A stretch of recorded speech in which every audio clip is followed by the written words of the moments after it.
Bonjour à vous. Je suis ravie de vous retrouver aujourd'hui pour vous faire une vidéo qui expose en fait les différents éléments dont on a besoin quand on veut débuter le crochet. Parce que c'est vrai que quand moi j'ai voulu apprendre il y a quelque temps, j'ai un petit peu galéré pour trouver, des vidéos qui expliquaient un peu les choses, précisément. Donc je me suis dit: «Pourquoi ne pas faire quelque chose qui m'a manqué quand moi j'ai voulu commencer?» Et je pense que ça peut être un bon point de départ pour cette nouvelle chaîne que je crée aujourd'hui. Voilà, donc on va commencer par des choses très simples. Déjà pour débuter le crochet, vous avez besoin d'avoir un crochet évidemment. Donc il y en a plusieurs qui existent, je vais vous en montrer plusieurs. Voilà. Donc, vous avez des crochets en plastique avec des manches ergonomiques. Vous avez des crochets métal que vous pouvez trouver dans les différents kits qui sont vendus. Vous en avez sur Amazon, Temu, il y en a un petit peu partout. C'est des trousses complètes où vous avez donc différents types de crochets, chaque couleur avec la taille du crochet. Je vous expliquerai un peu après. Vous avez les crochets ergonomiques.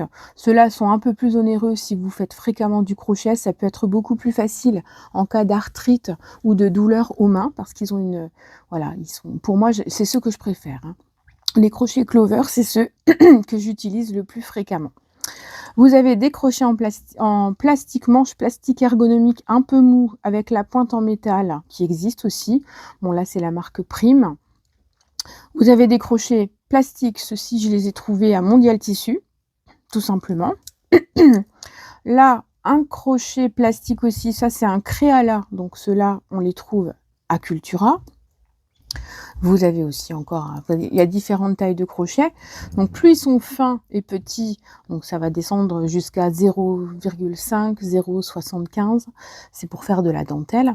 Après, quand vous voulez commencer à crocheter des choses un petit peu plus grosses, vous allez passer entre 2,5 et 5, facile, hein. Moi, j'utilise beaucoup, c'est vrai qu'entre 3 et 4, 5,5, j'en utilise beaucoup. Donc après, ça va dépendre aussi de votre façon de crocheter. Parce qu'on a tous sa main, c'est-à-dire qu'on peut crocheter plus serré, plus lâche, ça va dépendre. Donc parfois, vous allez tomber sur une vidéo qui va vous dire: «Bon, bah voilà, je vais vous faire ça, je prends tel type de laine, je prends tel numéro de crochet». Et vous n'aurez pas, vous allez faire votre premier rang, et puis vous n'aurez pas la même dimension que la personne qui vous montre le tuto. Donc c'est pas grave, c'est juste que pour vous, vous avez une autre manière de crocheter et que ça ne peut pas correspondre identiquement à ce qu'on vous propose. Donc ce sera à vous de vous adapter, de faire plus de mailles, d'en faire moins, et puis vous arriverez à trouver progressivement votre petit rythme, et puis ensuite vous pourrez vous adapter facilement, il n'y aura vraiment pas de problème. Donc on a parlé des crochets. Alors je vais vous montrer le matériel plutôt, voilà, hop. Donc là, j'avais préparé le plateau, hein, les amis, on rigole pas. Je vais faire un peu de place. J'avais mis un petit peu de déco, mais ça prend de la place. Hop. Donc, quand on crochette souvent et beaucoup, on a le dérouleur à laine qui peut devenir intéressant. Pour 15-20 €, vous en avez, hein. Alors, il faut faire attention au niveau du poids de votre dérouleur à laine. S'il est trop léger, bah, vous allez poser votre pelote dessus et chut, il va s'envoler. Donc faites attention, il faut que ça fasse quand même au moins 250 grammes pour que ça, voilà, que ça tienne bien et que ça bouge bien. Vous avez des petits picots comme ça en dessous qui empêchent que ça glisse. Bon, ça c'est vraiment quand vraiment vous aurez pris le coup, hein, c'est pas utile.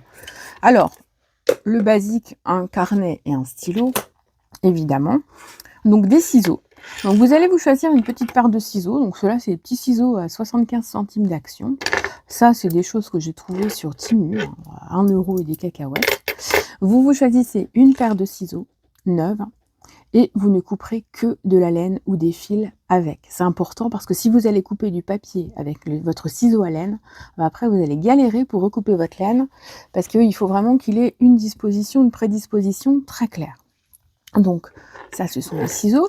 Quand vous aurez des amigurumi. Alors, un amigurumi, c'est la création d'une petite peluche. Vous aurez besoin de compter vos rangs. Et donc, un compte-rang, alors ça coûte quoi? 1 €, 1,20 €. Vous pouvez en trouver par lot sur Amazon. Vous pouvez en trouver chez Ziman, pareil, à 1 €. Donc moi je le mets sur un fluo parce que c'est plus facile. Sur mes doigts, j'aime pas avoir un compte-rang sur mes doigts, mais c'est mon point de vue. Après, sans compte-rang, on prend une feuille à petits carreaux, on fait des petits carrés et on sait où on en est. Donc 1 mètre à laine. Vous en avez différents. Si vous vous achetez une petite trousse à 10-15 € sur Amazon où il y a des crochets, où il y a tout ça, vous aurez de toute façon un petit mètre. Vous aurez des petites aiguilles à laine qui existent en plastique et en métal. Voilà. Vous avez un marqueur de rang, c'est-à-dire que quand vous arrivez à la fin d'un rang, vous mettez votre petit marqueur et vous savez exactement où se termine votre rang. C'est très important pour ne pas manquer de mailles, parce que sinon vous allez avoir un travail qui va être biscornu. Donc si vous voulez faire un rectangle et que vous vous retrouvez avec un truc en zigzag, ça ne va pas trop vous plaire. Alors vous avez des comptes-rangs comme ça, vous avez des marqueurs de rang, pardon, comme ça, et vous en avez des comme ça. Alors ceux-là ils sont très choupis, mais bon moi avec mes ongles, à chaque fois je suis en mode galère, donc du coup je m'en sers pas. Voilà. Mais ceux qui les apprécient parce qu'ils sont tout mignons, voilà, vous en avez des comme ça. Donc, je crois qu'on a parlé au niveau du matériel comme ça. On va parler type de laine maintenant. C'est important.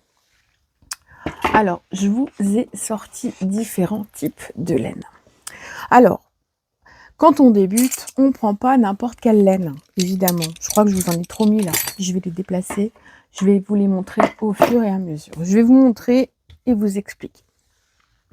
Donc là, vous avez de la laine spéciale macramé. Donc, moi, j'achète beaucoup de laine chez Ziman.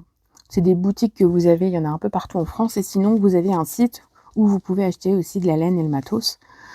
Donc, c'est plutôt sympa. Donc ça, c'est de la laine macramé pour, par exemple, faire des choses comme ça. Elle est très épaisse. Donc, elle n'est pas forcément facile à crocheter hein, quand on débute. Donc, faire attention. Vous avez ça. Alors ça, je vous la conseille pas si vous débutez. Hein. D'accord? Ça, c'est une laine froufounou, là. Hein. On voit pas ce qu'on fait. Donc, quand on l'utilise déjà, c'est préférable de la doubler avec un fil simple pour savoir où on pique. Donc, franchement, la fausse fourrure, ça, c'est une marque Alison & May que vous pouvez retrouver chez Action. Franchement, je vous la conseille pas pour commencer. D'accord? Donc, celle-là, vous pouvez la mettre de côté. Vous avez la laine Grundel de type velours, velvet. Alors, vous avez plusieurs marques. Hein. Là, c'est Grundel, mais vous avez la laine Himalaya que vous pouvez aussi acheter sur Amazon. Hein, ils en vendent. Donc, celle-là, elle est sympa. Mais c'est pareil, pour commencer, c'est pas ce qu'il y a de mieux non plus. Je vais y venir. Hein. Vous avez la laine Trapilo. Ça, c'est pour faire les sacs. C'est du fil de t-shirt. Pareil aussi qu'on trouve à Action. Hein. Cette marque-là, c'est chez Action. Donc, pour faire des petites panières, des petites choses comme ça. Donc ça, c'est pareil, il faut un gros crochet, évidemment, parce que... Mais bon, ça force un peu sur la main pour commencer. Pour commencer, moi, je vous conseille soit le coton. Alors ça, c'est des petits packs qu'on retrouve à Lidl de temps en temps. Des sets de fil de coton. C'est pas mal. Et puis, principalement, ce qu'il est bon d'utiliser, c'est de l'acrylique. Moi, c'est ce que j'utilise beaucoup. Hein, parce qu'elle est déjà d'une épaisseur qui me convient, qui peut se crocheter entre du 3 facile et du 5,5, 6 selon ce que l'on veut faire. Alors, elle brille, moi j'aime bien la texture, elle est forcément très pratique pour faire des petites couvertures, des pulls, des tas de trucs, voilà, ça, voilà. On peut faire plein de choses avec. Donc vous avez, moi j'utilise beaucoup la marque Royale de chez Ziman, parce que j'ai un magasin à côté de chez moi, donc voilà. Et puis vous avez chez Action aussi, j'en ai Action autour de moi, qui me, voilà. Donc vous pouvez retrouver différentes couleurs. Alors selon les saisons, selon les arrivages, vous ne trouverez pas toujours les mêmes couleurs. Action, vous avez des périodes, vous avez tel type de laine, après il n'y en a plus. Donc si vous voulez vous faire un pull, prenez quand même le temps. Si vous achetez chez Ziman, l'avantage, c'est que si vous achetez 20 pelotes et qu'il vous en reste 3 que vous n'avez pas utilisées et que vous n'êtes pas de type conservateur, eh bien, si vous avez gardé votre ticket, vous pouvez les ramener au magasin, en boutique, et puis ils vous les remboursent. Ou bien vous pouvez les changer avec une autre couleur. Donc ça, c'est vraiment super. Pendant 1 an, à partir du moment où vous avez acheté votre pelote, vous avez 1 an pour la ramener si la couleur vous plaît plus, voilà.